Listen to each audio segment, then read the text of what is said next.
Falmarabanao amin'izao alarobia 7 volana septambra 2020 izao. Ny episodintsika androany dia mitondra lohahevitra hoe ny teny fikasana ny amin'ny fanahy. Nanavitra antsika izy mba ho tonga amin'ny gentlisy ny fitahiana nomena ny Abrahama amin'ny alalan'i Kristy Jesosy mba ho raisintsika amin'ny finoana ny teny fikasana ny amin'ny fanahy. Izany dia isika amin'ny Galatiana 4:7-20. Rehefa nampanantenana ny Abrahama Andriamanitra fa aminy no hitahiana ny firenena rehetra ambony tany dia niresaka ara-paminaniana momba ny filazantsara sy ny fanahy izy.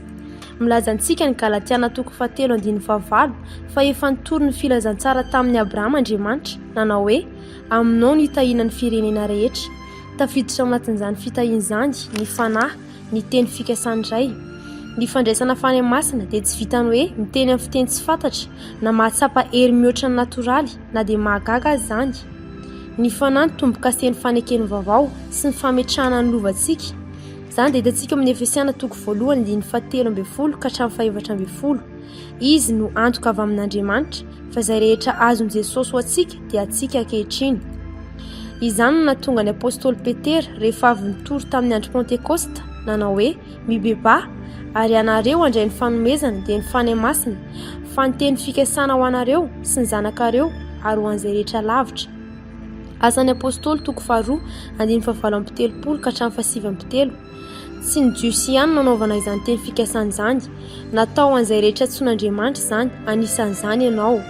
Tsy miandry ho mahafeno fepetra intsony ianao, ao amin'ny Kristy mahafeno fepetra ianao, taranak'i Abrahama ary mpandova ny teny fikasana.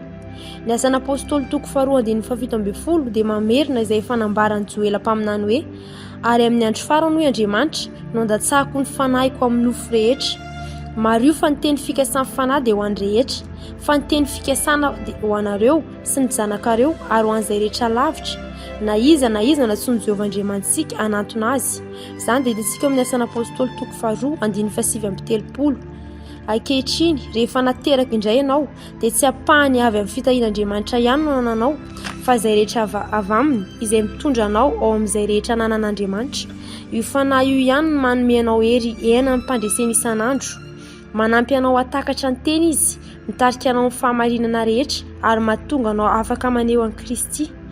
Aoka ianao tonga saina sy hankasitraka mandrakariva ny fanatriany ao aminao sy izy miaraka aminao.